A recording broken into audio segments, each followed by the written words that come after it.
La plus grande tristesse dans la vie d'Anne-Marie Perrier fut la mort de ses deux frères, Jean-Pierre Perrier en 1966 et Marc Porel en 1983, tous deux décédés dans des circonstances déchirantes liées à la drogue. Anne-Marie est née dans une famille d'artistes prestigieuses, son père étant l'acteur François Perrier et sa mère l'actrice Jacqueline Porel. Elle a trois frères et sœurs, Jean-Pierre Perrier-Pilu, son demi-frère, et deux demi-frères, le photographe Jean-Marie Perrier et l'acteur Marc Porel. Selon le journal du dimanche, Jean-Pierre, un assistant réalisateur prometteur, s'est suicidé en sautant d'un immeuble à l'âge de 23 ans après plusieurs tentatives de suicide, alors que son père, François, jouait le diable et le bon Dieu de Jean-Paul Sartre.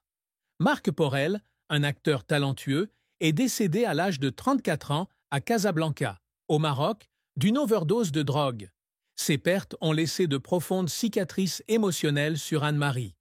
Dans une rare interview accordée au Journal du Dimanche en 2016, Anne-Marie confiait « Perdre Jean-Pierre et Marc a été une douleur indescriptible. J'ai pleuré non pas parce qu'ils étaient de partis, mais parce que je ne pouvais rien faire pour les sauver.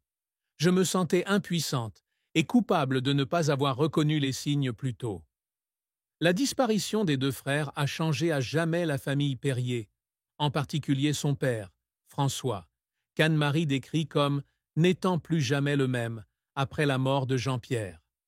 Cette tristesse fut encore plus grande lorsqu'Anne-Marie dut voir sa mère, Jacqueline, quitter la famille après leur divorce en 1947, la laissant, elle et ses frères et sœurs, aux soins de son père et de ses domestiques. Cette tristesse est renforcée par le contexte familial compliqué d'Anne-Marie. Fille cadette d'une famille tumultueuse, elle grandit avec des secrets, comme la découverte par Jean-Marie Perrier à l'âge de 16 ans que son père biologique était le chanteur Henri Salvador et non François Perrier. Dans La couleur des mots, 2005, un livre auquel Anne-Marie a contribué en tant qu'éditrice, elle fait allusion. « Ma famille est un beau tableau, mais pleine de fissures. Je suis triste parce que ces fissures m'ont privé des personnes que j'aime le plus. » La perte de Jean-Pierre et de Marc, combinée aux pressions de sa carrière de journaliste et à la responsabilité d'être mère de ses deux fils, Paul et Mathias Barrois, devint la plus grande tristesse de la vie d'Anne-Marie, la faisant verser des larmes à de nombreuses reprises dans des moments privés à son domicile de Neuilly-sur-Seine ou dans sa villa du Cap Bénat. La carrière d'Anne-Marie Perrier est un parcours de plus de 5 décennies, de jeune journaliste à Mademoiselle Âge tendre à rédactrice en chef d'Elle, l'un des magazines féminins les plus prestigieux au monde. Grâce à sa créativité, sa vision stratégique et son sens aigu des tendances, elle a connu un grand succès, mais a également dû faire face à de nombreux échecs et efforts qui l'ont fait pleurer. Anne-Marie Perrier débute sa carrière dans les années 1960, lorsqu'elle rejoint l'équipe de Mademoiselle Âge tendre, un magazine féminin lancé en 1964 comme une version féminine de Salut les copains. Selon Gala, elle a débuté par la rubrique Belle, belle, belle, où elle partageait des conseils beauté avant d'être promue rédactrice en chef à 24 ans, devenant ainsi la plus jeune rédactrice en chef de France à l'époque. Dans ce rôle, Anne-Marie a fait de Mademoiselle Âge tendre un phénomène culturel, attirant des millions de jeunes lecteurs avec ses articles sur la mode, la musique et le style de vie. Elle a travaillé en étroite collaboration avec Daniel Filipacchi, un magnate des médias, et a régulièrement interagi avec des stars yéyé tels que Claude François, Johnny Hallyday et Sylvie Vartan. En 1970, lorsque Mademoiselle Âge tendre cesse de paraître après une décennie, Anne-Marie rejoint les éditions Filipacchi, où elle supervise la publication de livres sur l'art, la photographie et la musique, notamment des ouvrages sur les peintres surréalistes et les chanteurs célèbres. Son plus grand succès survient en 1984 lorsqu'elle rejoint Elle, le premier magazine de mode et de style de vie en France. Selon Wikipédia, elle est devenue rédactrice en chef d'Elle en 2002, après de nombreuses années de travail au sein du comité de rédaction. Sous sa direction, elle renouvelle son image en mettant en couverture des actrices comme Sandrine Kiberlin et Emmanuelle Béard, un geste audacieux visant à attirer les jeunes lecteurs. Le livre Les années L, 1945 à 2000, 1999, coécrit avec Jean-Dominique Bauby, est devenu une référence, retraçant les 55 ans d'histoire du magazine et se vendant à plus de 50 000 exemplaires, selon Le Figaro. Anne-Marie a également laissé sa marque dans le monde des médias à travers d'autres rôles. Elle a été directrice de publication du magazine masculin Lui et a participé à une émission de beauté sur Europe 1 où elle a demandé à Franca Berger, sœur du chanteur Michel Berger, de se substituer sous son pseudonyme. Ses livres, comme Belle, Belle, Belle, 1967, ont inspiré toute une génération de jeunes femmes sur la beauté et la confiance en soi. Selon Télé Loisirs, Anne-Marie est considérée comme l'une des journalistes les plus influentes du journalisme féminin français, avec la capacité de combiner le flair artistique de sa famille et la finesse d'une journaliste moderne.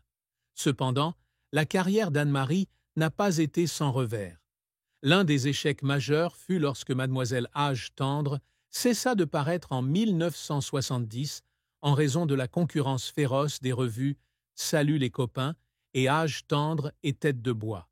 Selon Le Monde, le magazine n'a pas réussi à maintenir son lectorat face à l'évolution des goûts des adolescents, laissant Anne-Marie frustrée. Dans une interview accordée à Femme Actuelle, elle a déclaré « J'étais triste de la fin de Mademoiselle Âge tendre. J'y ai mis tout mon cœur, mais le marché de la presse a été plus difficile que je ne le pensais. » Un autre revers survient lorsqu'elle quitte Elle en 2002 pour être remplacée par Valérie Toragnan. Selon Gala, cette décision n'était pas entièrement volontaire, mais était le résultat de changements de stratégie de la part de la direction d'Elle. Anne-Marie, bien qu'elle ait porté le magazine vers de nouveaux sommets, s'est sentie dévastée de quitter le poste auquel elle avait consacré près de 2 décennies.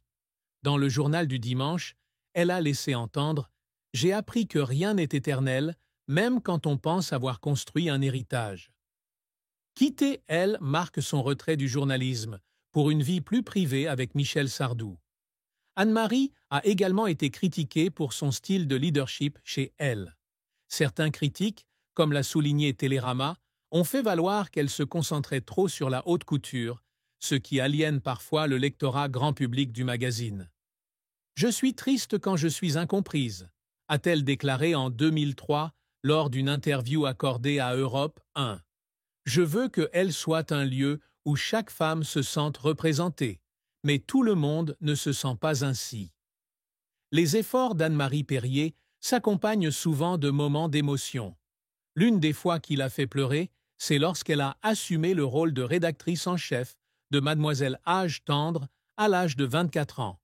En tant que jeune femme dans une industrie dominée par les hommes, elle a dû faire face à une énorme pression pour faire ses preuves. Dans les années L, 1945 à 2000, elle écrit « J'ai pleuré dans mon bureau parce que j'avais peur de ne pas être à la hauteur. Mais je savais que si je n'essayais pas, je le regretterais toute ma vie. » Le succès ultérieur du magazine fut extrêmement gratifiant, mais le voyage fut semé d'embûches. Un autre moment fut celui où elle luttait contre une grave maladie, rendue publique par Michel Sardou en 2008. Bien que les détails de sa maladie n'aient pas été divulgués, elle a suivi 3 ans de traitement avant de se rétablir complètement en 2011. Dans une interview accordée au gala de 2012, elle a confié « J'ai pleuré à l'idée de ne plus voir mes enfants et mes petits-enfants grandir. Mais je me suis battue pour eux et pour Michel. » Sa résilience durant cette période a inspiré de nombreuses personnes, mais elle admet que cela a été l'un des défis les plus difficiles. Anne-Marie a également versé des larmes en travaillant avec Jean-Dominique Bauby sur Les années L. Bauby, qui souffrait du syndrome d'enfermement après un accident vasculaire cérébral, a terminé le livre en clignant des yeux pour sélectionner chaque mot.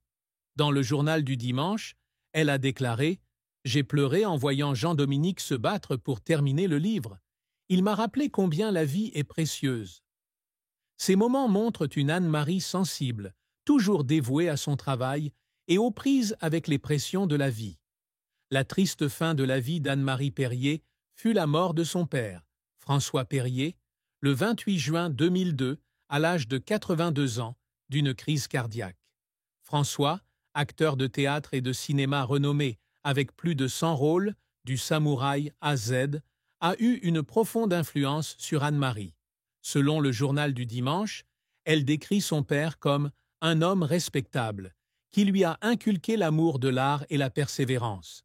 Cependant, leur relation n'a pas toujours été facile, car François était souvent occupé par son travail et affecté par des pertes familiales, notamment le décès de Jean-Pierre.